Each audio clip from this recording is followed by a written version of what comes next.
Quand il s'agit des citoyens, il n'y a pas de problème pour battre en brèche leur liberté, pour leur dire vous n'irez pas plus d'1 kilomètre de chez vous, à 18 h vous devez être rentré, il n'y aura pas de théâtre, les restaurants seront fermés. Bon, il n'y a pas de problème pour le faire. Et dès qu'on parle des entreprises, oula, pas touche.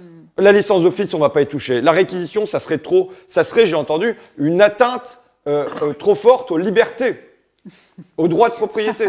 Voilà, on en est là. Donc il y a vraiment, je le dis moi, l'État est un lion face aux citoyens, il est une carpette face aux militaires. C'est vrai que moi je ramène les questions policières toujours aux politiques. C'est-à-dire que c'est l'expression, et c'est un policier qui me l'a sorti, c'est il n'y a pas de mauvais chiens, il n'y a que des mauvais maîtres.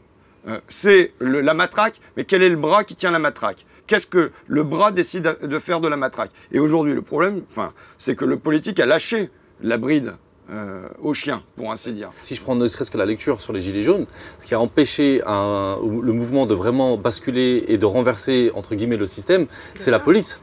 C'est la terreur. La terreur par la police. Donc en fait, tant qu'on ne mettra pas au cœur cette question de la police, tant qu'on ne mettra pas au cœur cette question des violences policières et de l'utilisation de la police par le pouvoir, je veux dire, il n'y a rien qui arrivera dans ce pays. Est-ce que, comme avait conclu son mandat François Hollande, perdre les ouvriers, c'est pas grave? Bah si, pour moi, c'est grave. Le mouvement ouvrier, quand même, comment détacher la gauche du mouvement ouvrier? Qu'est-ce qui nous reste? C'est pas, on ne perd pas seulement des voix, on perd notre âme, au passage. Je sais pas pourquoi je suis devenu député, si tu veux, c'est un peu une anomalie de l'histoire pour moi. Mais si, ayant accompagné les Whirlpool, les Goodyear, les Paris au siège de France, les Flots d'Or et ainsi de suite pendant des décennies, à cet instant-ci de l'histoire, je viens pas dire ne les abandonnez pas, quelle est ma raison d'être? Aujourd'hui, si je quitte la France insoumise, quel est le cadre collectif qu'on me propose?